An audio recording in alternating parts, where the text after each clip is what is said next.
Halo, assalamualaikum warahmatullahi wabarakatuh. Selamat berjumpa kembali di channel Makrifat Underwood dan Sufi Akhir Zaman.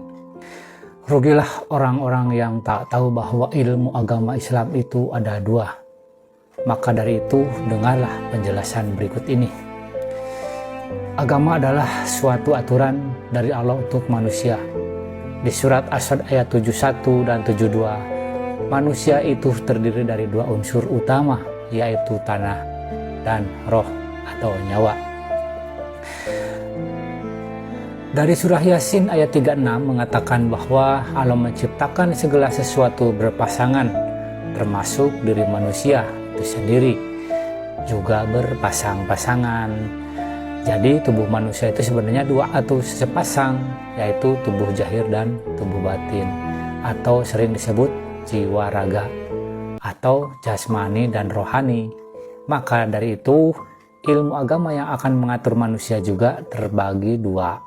Ilmu agama yang mengatur tubuh zahir dinamakan ilmu syariat, sedangkan ilmu agama yang mengatur tubuh batin dinamakan ilmu hakikat. Sebagai contoh, menurut ilmu syariat, kita sholat menghadap kiblat atau Ka'bah, dan menurut ilmu hakikat, kita sholat mesti menghadap Allah. Orang yang tak ada ilmu hakikat, sholatnya hanya tahu menghadap Ka'bah saja, kalaupun dalam hatinya mengingat Allah atau menghadap Allah, maka tak tahu cara menghadap Allah. Nah, bagaimana dengan saudara-saudaraku? Sudahkah kita tahu cara menghadap Allah ketika sholat? Satu contoh lagi, sebelum kita sholat, ilmu syariat menyuruh kita berwudu, yaitu mensucikan jasad seperti tangan, muka, kaki, dan sebagainya. Sedangkan menurut ilmu hakikat menyuruh kita mencuci ruh. Maka dari itu, orang yang tak ada ilmu hakikat, ia sholat membawa jasad yang bersih tetapi membawa ruhnya yang kotor. Surat Syam ayat 9, beruntunglah orang-orang yang mensucikan jiwanya. Contoh selanjutnya Al-Quran. Al-Quran adalah petunjuk untuk manusia. Maka Al-Quran pun akan terbagi atas dua kelompok, yaitu ayat Muhammad dan ayat Mutasabihat. Dan juga ada Quran Mushaf dan Quran Qadim. Orang bisa membaca Quran Mushaf, tetapi tidak semua orang diberi kemampuan untuk membaca Quran Qadim. Maka dari itu, hanya orang-orang yang beriman yang bisa membaca ayat-ayat Qadim, karena iman itu terdiri dari nur iman dan nur kitab yang ditanamkan ke dalam kolbu pada saat berbaiat nur. Satu lagi, bahwa bukti ilmu agama Islam itu ada dua. Yang satu, hadis Sahih Bukhari 120 dari Abu Hurairah telah belajar dua ilmu dari Nabi Muhammad, yaitu ilmu syariat dan ilmu hakikat, yang mana ilmu syariat boleh diajarkan untuk seluruh umat, sedangkan ilmu hakikat hanya untuk diri sendiri. Dan apabila ilmu hakikat diceritakan kepada seluruh umat, maka halal darahnya atau dipenggal tenggorokanku, katanya dalam hadis itu.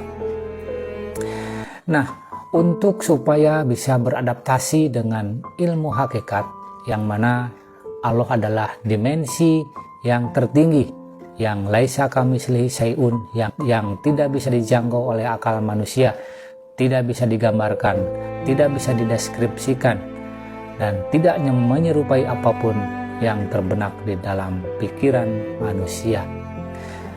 Untuk bisa mencapai Allah, tentu harus menggandeng unsur Allah juga.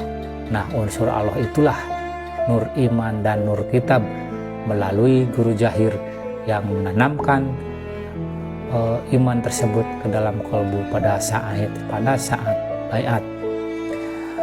Itulah baiat, awal mula kesaksian bersyahadat, yaitu bersaksi akan Allah dan utusannya. Itulah wasilah, yang mana sering disebut Trinitas. Trinitas adalah wasilah. Satu ujungnya ada pada Allah sendiri dan ujung satunya ada pada kekasihnya. Di akhir zaman ini, wasilah itu ada pada seorang manusia pilihan yang disebut walia mursyida. Maka carilah walia mursyida untuk bisa berbaiat kepadanya. Di akhir zaman akan turun Al-Masih Isa dan Al-Masih Dajjal, yang mana Al-Masih artinya yang membaiat atau yang mentawajuhkan atau juga yang membaptis. Ini tentang praktek Thariqah Naqsabandiyah Hulidiyah Nusantara. Salam pembaharuan, salam kebangkitan agama tauhid, salam Indonesia Raya. Ilahi anta maksudi warido kamat lubi. Assalamualaikum warahmatullahi wabarakatuh.